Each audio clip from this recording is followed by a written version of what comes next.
तो चलिए शुरुआत करते हैं अब विल टनल सीजन 3 एपिसोड 2 की। शाह वचन एक पर्सन के पास जाता है ताकि वो एक रहने के लिए जगह ढूंढ सके। वो पर्सन उन्हें एक घर दिखाने के लिए ले जाता है। शाह वचन उस घर को देखकर हैरान हो जाता है। फिर वो पर्सन बोल रहा होता है कि जितने तुम्हारे पास कंट्रीब्यूशन पॉइंट थे उस हिसाब से यही घर तुम्हें मिलेगा। ये घर बहुत ज्यादा वेंटिलेटेड है और नेचर के क्लोज भी है। जब वो सारे घर देखते हैं तो फिर वो देखते हैं कि उस घर में ना तो डोर होता है और ना ही विंडोज, लेकिन उनके पास ज्यादा मेरिट पॉइंट नहीं होते हैं, इस वजह से उन्हें ये घर लेना पड़ता है। रात को वो सारे उस घर में खाना खा रहे होते हैं। शाह वचन कह रहा होता है कि इस शहर में सारी चीजें बहुत ज्यादा महंगी हैं, इस वजह से हम कल काम ढूंढेंगे ताकि हम मेरिट पॉइंट इकट्ठा कर सकें। जांग दहाई, शू बकोई और मास्टर डिवाइनर तीनों जाएंगे जॉब ढूंढने के लिए। और रही सोंचे और मेरी बात, तो फिर मैंने सुना है कि सिटी में एक क्वेस्ट बोर्ड लगता है, हम दोनों वहां पर जाएंगे ताकि अपॉर्चुनिटीज को देख सकें। तभी चैनमैन ने बता रही होती है कि मैंने इस बारे में इंफॉर्मेशन पता करी है।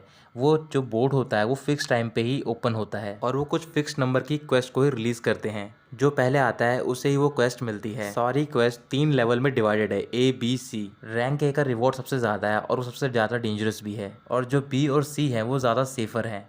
अगली सुबह सोनचे और बाय शशन वहां पर पहुंच जाते हैं क्वेस्ट बोर्ड में मिशन देखने के लिए। वहां पर पहुंचने के बाद शाह वचन ए लेवल का मिशन देख रहा होता है और वो मिशन होता है कि उन्हें वेस्ट एम्पिटी सिटी में जाना होता है और वहां पर 500 बॉटल इकट्ठा करनी होती हैं डीमन फ्लावर ड्यू की, और उसे इकट्ठा करने के लिए रिवॉर्ड मिलेगा 1000 पॉइंट। इसके बाद वो एक और क्वेस्ट देखता है। चैन मैंने उसे बताया होता है कि अगर तुम्हें किसी क्वेस्ट को एक्सेप्ट करना है तो फिर तुम्हें अपना वो टोकन निकालना होगा। तुम्हें सिर्फ क्वेस्ट के सामने खड़ा होना है और सिलेक्ट करना है उसे, फिर तुम्हें अपनी स्पिरिचुअल एनर्जी टोकन में ट्रांसफर करनी है और वो मिशन अपने आप ही एक्सेप्ट हो जाएगा। इसके बाद शाओवचन की नजर एक और क्वेश्चन पड़ती है जिसपे कि रिवॉर्ड पॉइंट बहुत ज्यादा होते हैं। जैसे वो उसके बारे में सोचने जा रहा होता है तभी वहां पर बहुत सारे डिसाइपल की भीड़ आती है और वो सारे एक एक करके क्वेस्ट को एक्सेप्ट कर रहे होते हैं। सोंचे बोल रहा होता है कि ये सारे टास्क चुरा रहे हैं तो फिर हमें जल्दी करनी होगी। फिर वो दोनों अपने डिसाइपल टोकन निकालते हैं, लेकिन निकालने में काफी देर कर देते हैं क्योंकि जब तक सारे क्वेस्ट खत्म हो जाते हैं। उनके खत्म होने के बाद शाओचन बोल रहा होता है मुझे यकीन नहीं हो रहा कि ए लेवल के टास्क भी इतने पॉपुलर हैं। फिर शाओचन बी लेवल पे जाता है और वहां पर भी सेम ऐसा ही होता है। इधर सोंचे सी लेवल पे जाता है और वहां पर डिसाइपल की बहुत सारी भीड़ आ जाती है जो कि सारे रिक्वेस्ट को एक्सेप्ट कर लेती है।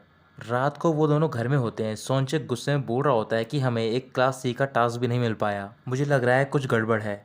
अगर ऐसे ही चलता रहा तो फिर कल्टीवेट करने के बारे में तो भूल जाओ, हम तो सर्वाइव भी नहीं कर पाएंगे। शुभ और कोई सूप बना रहा था और बोल रहा होता है कि यहाँ पर लाइफ बहुत ज़्यादा मुश्किल है। मैंने पूरा दिन कोशिश की लेकिन मेरा भी काम नहीं बन पाया। मैंने डिलीवरी बॉय की जॉब ली थी, मुझे लगा आसान होगी क्योंकि मैं अपनी स्पीड स्वॉर्ड पे उड़ के वहाँ पर चला जाऊँगा, लेकिन किसे पता था यहाँ पर फ्लाइंग स्वॉर्ड बैन है। किसी तरीके से मैं भागकर जगह पर पहुंचा लेकिन मैं लेट हो गया, इस वजह से मुझे खुद वहाँ पर पैसे पे करने पड़े लेट होने के।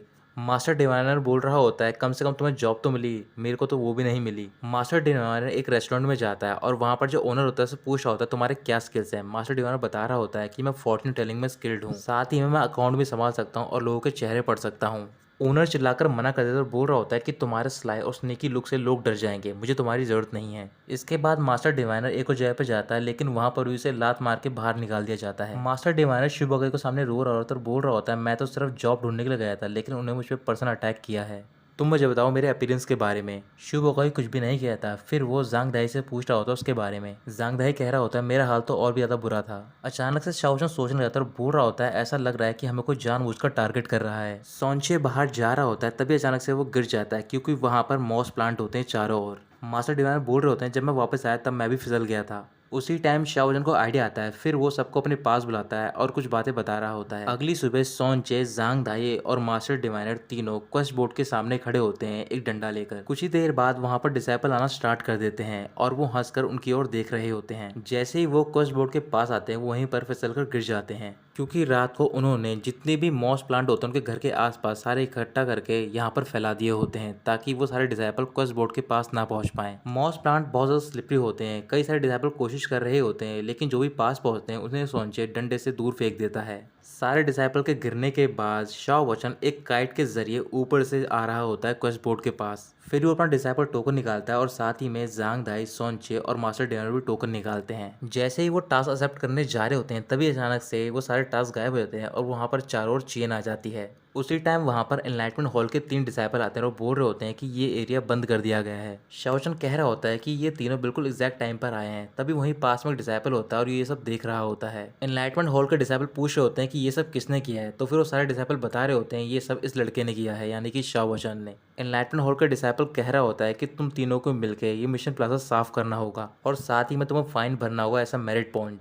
जिन डिसाइपल ने शाओ पोशन को पनिशमेंट दी होती है वो दोनों रात को ली युआनशंग से मिलने के लिए जाते हैं। वो युआनशंग को बता रहे होते हैं कि हमने पूरी ईस्टर्न सिटी मार्क कर ली है, वो कुछ भी नहीं कर पाएगा। युआनशंग कह रहा होता है कि अब से ये छोटी मोटी चीजें मुझे मत बताना। ग्रैंडपा ने बिल्कुल ठीक कहा था, अब मुझे फोकस करना होगा उस पर्सन पे जो कि यहाँ पे आने वाला है 3 दिन बाद।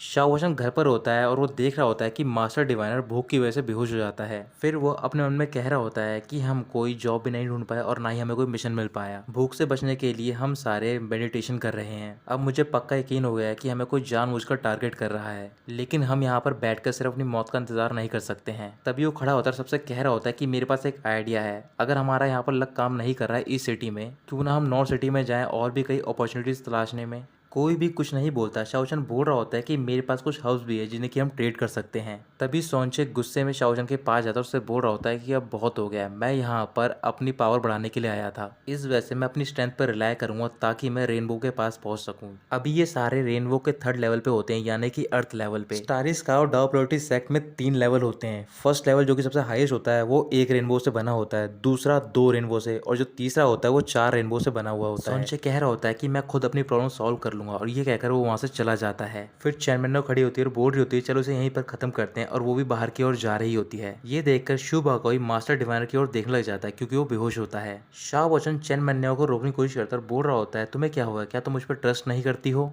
चैनमैनो कह रही होती है ऐसी कोई बात नहीं, लेकिन मैं अपने फ्रेंड को ढूंढ लूंगी हेल्प के लिए, और ये कहकर वो भी वहाँ से चली जाती है। उसके जाते ही शुबाकोई चिल्लाकर बोल रहा होता है कि फॉर्च्यून टेलर तुम्हें क्या हो गया है, भले हमारे माइनर कॉन्फ्लिक्ट थे, क्या तुम मुझे छोड़कर चले जाओगे। ये कहकर वो रोने लग जाता है। तभी मास्टर डिवाइनर अपनी आंख खोलकर बोल रहा होता है कि तुम मेरा यूज कर रहे हो ये सब करने के लिए, तो वो भी शुबाकोई को साथ देता है। फिर वो शाओचन के पास बुलाकर बोल रहा होता है कि मैं ये बात कहना तो नहीं चाहता हूँ। शाओ वोचन मास्टर डिवाइनर के पास जाता है। मास्टर डिवाइनर बोल रहा होता है कि मैंने यहाँ पर आने से पहले अपना भविष्य चेक किया था और मुझे बताया गया था कि मैं एक ट्राइबुलेशन इनकाउंटर करूंगा। शाओचन कह रहा होता है कि तुम सबको मैं यहाँ पर लेकर आया हूँ और ये मेरी रिस्पॉन्सिबिलिटी है। मास्टर डिवाइनर बोल रहा होता है कि हमें ये खुद फेस करना होगा, इस वजह से तुम हमें जाने दो। शुबाकोई मास्टर डिवाइनर को गोद में उठाकर बोल रहा होता है कि जब हम सक्सेसफुल हो जाएंगे तो फिर हम दोबारा मिलेंगे आपसे। ये कहकर वो दोनों भी वहाँ से चले जाते हैं। उनके जाने के बाद शाओ वोचन जांग दाई से बोल रहा होता है मुझे पता है कि तुम भी यहाँ से जाना चाहते हो। जांग दाई खड़ा होकर बोल रहा होता है कि मैं जाना तो नहीं चाहता, लेकिन मुझे जाना होगा। फिर वो बोलता है कि शाओ वोचन से तुम अपना ख्याल रखना, और ये कहकर वो भी वहाँ से चला जाता है।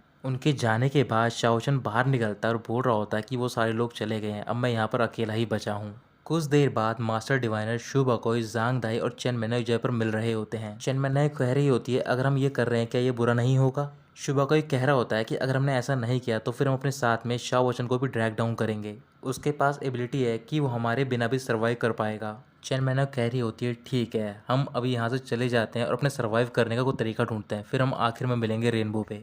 अगली सुबह शाओ वोचन मार्केट में घूम रहा होता है। तभी वो देखता है कि एक जगह पर एक डिसाइपल को बाहर फेंका जाता है। जो जगह का गार्ड होता है वो बोल रहा होता है कि तुम किस टाइप का जंक लेकर आए हो, तुम इसे मेडिसिन बता रहे हो जबकि ये उस लेवल की भी नहीं है। तुम्हें ध्यान से देखना चाहिए कि ये स्काई गिल्ड फार्मेसी है, यहाँ पर कोई आम दवाइयाँ नहीं चलती हैं। फिर शाओचन देखता है कि उसके हाथ में भी कुछ हर्ब्स होती हैं। फिर वो स्काई गिल्ड फार्मेसी के अंदर चला जाता है। वो भीड़ में अंदर घुसता है और ओनर के पास जाकर बोल रहा होता है कि मेरे पास कुछ हर्ब्स हैं। ओनर कह रहा होता है कि अगर तुम्हारे हर्ब्स की क्वालिटी अच्छी हुई तो फिर हम उसे ले लेंगे। इसके बाद शाओ वोचन सामने लगे हुए कुछ बोर्ड पर नजर मारता है। उन बोर्ड्स पर अलग अलग पिल्स होती हैं। पिल्स को देखने के बाद शाओ वोचन बोल रहा होता है कि यहाँ पर जो हर्ब्स का प्राइस है वो काफी ज्यादा है मिडल रीजन से। तभी उसके दिमाग में एक आइडिया आता है और वो वहाँ से बाहर चला जाता है। बाहर जाने के बाद शाओचन बोल रहा होता है कि मैंने इस बारे में पहले क्यों नहीं सोचा, मैंने अपनी प्रॉब्लम का सॉल्यूशन खुद ही ढूंढ लिया है। तभी अचानक से आसपास के जो डिसाइपल होते हैं वो एक और भागना स्टार्ट कर देते हैं क्योंकि उन्हें आसमान में एक लाइट दिखाई दे रही होती है स्काई रेनबो की। लगता है मैसेंजर ऑफ हेवन यहाँ पर आ गए हैं, और वो तो शायद एंसेस्टर से भी ज़्यादा ऑनरेबल हैं। शाओ वोचन आसमान की ओर देखता है और वहाँ से उसे एक लाइट जाती हुई दिखाई देती है फर्स्ट रेनबो पे। फर्स्ट लेवल पे कुछ डिसाइपल और साथ में उनके 4 पेट्रियार्क भी होते हैं। वो 4 पेट्रियार्क होते हैं स्टारी स्काई डायपोलैरिटी सेक्ट के जो सबऑर्डिनेट सेक्ट होते हैं उनके। उनमें से एक पेट्रियार्क होते हैं ली शुआनदाओ जो कि युआनशंग के ग्रैंडफादर होते हैं। ली शुआनदाओ स्टारी रिवर कोर्ट के पेट्रियार्क होते हैं। साथ ही में वहाँ पे वाई ज़ेंतियान भी मौजूद होता है जो कि पोलैरिटी रिवर कोर्ट का पेट्रियार्क होता है। ली वानतियान भी वहाँ पर मौजूद होता है। फिर वहाँ पर वो हेवन का एमेसरी यानी कि मैसेंजर पहुंच जाता है और वो एक फीमेल होती है। उसे देखते ही वो सारे उसके सामने बाउ करते हैं। एक पर्सन उस मैसेंजर का हाथ पकड़ता है और आगे आने के लिए कहता है, और वो हेवन एमेसरी और कोई नहीं बल्कि डू लिंगफे होती है। ली वानशांग डू लिंगफे की ब्यूटी को देखकर इंचांटेड हो जाता है। डू लिंगफे अपने बाल ठीक करी होती है तभी उसकी नजर सीधा फर्स्ट लेवल से नीचे की ओर जाती है और वहाँ पर शाओ वोचन खड़ा हुआ होता है। शाओ वोचन दूसरी ओर मुड़ जाता है और बोल रहा होता है कि अब मुझे मेडिसिन बनाने में ध्यान देना होगा। ताकि मैं अपना नाम बना पाऊँ यहाँ पे। तो दोस्तों यहीं ख़त्म होता है ये पार्ट।